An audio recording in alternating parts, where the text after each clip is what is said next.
Welcome to Ballet Bites. Today we're diving deep into the Paris Opera Ballet and its fascinating legacy, particularly how its homegrown roots shape artistic identity and evolution. Oh, for sure. It's so interesting to see how a company with origins in the 1660s keeps its style so distinct. Exactly. Founded under Louis XV and linked to the Académie Royale de Danse, the Paris Opera Ballet, or POB, has been a cradle of the French school ever since. You know, when nearly 90% of dancers come from the Paris Opera Ballet School, established way back in 1713, it really defines who they are and what they do. Yeah, and that's a double-edged sword, isn't it? On one hand, you get that crisp uniform style, elegance, clarity, fast articulated footwork, refined épaulement, and musical fluidity. That's what gives their silhouette that unmistakable look. Right.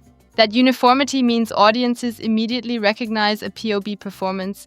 It's like, you see one pose and you're like, I know that style instantly. But then there's a flip side. Exactly.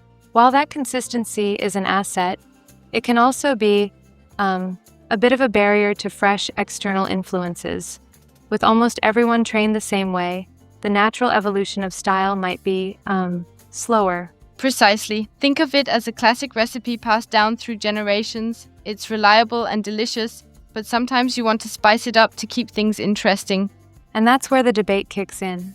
Does a homegrown roster really preserve excellence, or could it slow down innovation? Yes, that's the first big question.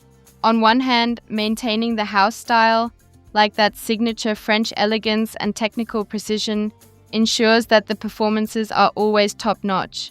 But on the other hand, it risks becoming what some might call a glass ceiling for innovation. Exactly. I mean, when you compare it with companies like Netherlands Dance Theatre or even the Royal Ballet, there's definitely a different kind of dynamism at play. Absolutely. Also, consider that while the POB is predominantly homegrown, they do keep a handful of international hires. And the recent launch of the Junior Ballet in 2024 is pretty big news. It's a deliberate effort to mix in fresh talent from diverse backgrounds. Yeah, right. That junior ballet sounds like a critical pressure valve, a bridge for dancers aged 18 to 23 to transition from varied experiences into that high-caliber world of POB. Yeah, it's like opening a window for cross-pollination while still protecting the core identity. Now, jumping into another key angle, the promotion system. Historically, dancers climb through defined ranks by what's known as the internal concours.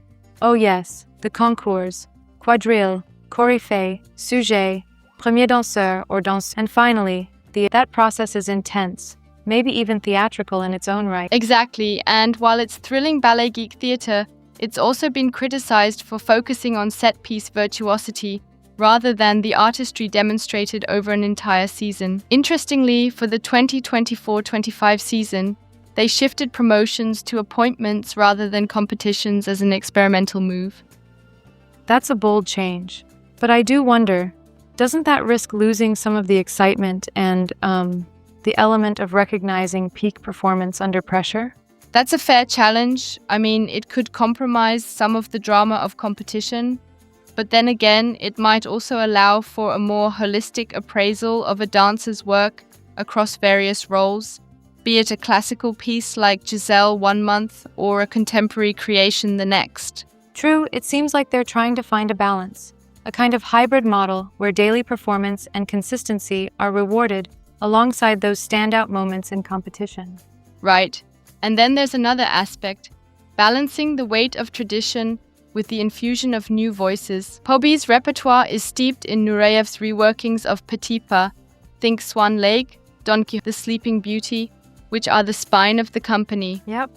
But here's the rub. Too much reliance on those classics might end up museumifying the art form. Exactly. To counter that, the company has been consistently commissioning new works from contemporary choreographers, names like Pite, Forsythe, McGregor, and Peck, and also elevating in-house talent. Jose Martinez, for example, has been pushing a heritage plus renewal agenda. Interesting. So they're really trying to keep the tradition alive while testing boundaries with new choreographic experiments, like a programming rhythm that pairs an iconic Nureyev piece with a contemporary triple bill. Precisely. It's like mixing a vintage wine with a bold new blend to create something that respects its roots but still surprises you. Yeah. Now, moving on to the fourth question, which is about diversity and representation. Guillaume Diop's promotion to danse in 2023 really marked a turning point, didn't it? Absolutely. Diop's promotion, as the first black étoile in the company's history, resonated worldwide. It wasn't just a personal victory, it spotlighted the entire POB pipeline. When 90% of dancers come from one school, the need for more outreach, scholarships, and broader auditions is paramount. And his performance at the Paris Olympic opening ceremony, atop the Hôtel de Ville, turned him into a national icon. So it's not just the opera house, it's a broader cultural statement. Right.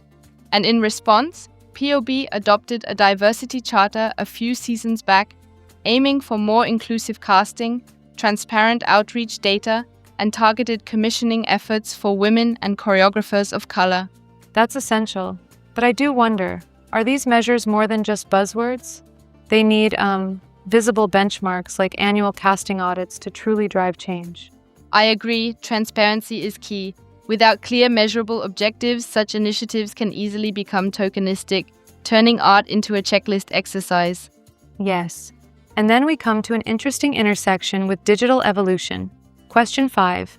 Digital platforms and touring. The launch of Paris Opera Ballet, or POP, in 2023 is a game changer. Absolutely.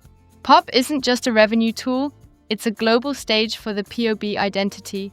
Imagine a kid in New Zealand or Senegal watching a live ballet performance or masterclass online and being inspired to train like that. It's like a continuous global audition reel. Everyone can see your corps de ballet's perfect lines in 4K resolution. Right. And don't forget touring. The company's road presence is pivotal in shaping dialogue with international styles. With sustainable touring plans like fewer trips with longer engagements, they balance global exchange with environmental responsibility. That global exposure really pressures them to maintain consistency, but it also challenges them to adapt to different cultural tastes. Exactly. So, to tie it all together, the big question remains, how does such a homegrown roster affect identity, recruitment, and the pace of stylistic change? Right, let's connect the dots. In terms of identity, the pure diamond-cut style of the POB is unmistakable. It's that signature French aesthetic that fans recognize immediately. Yep. And on recruitment, while a school-to-stage pipeline ensures continuity, introducing a junior ballet and targeted external hires helps to break potential stagnation. It opens the door to innovative choreographic voices who might crave different expressive dynamics. And the pace of change.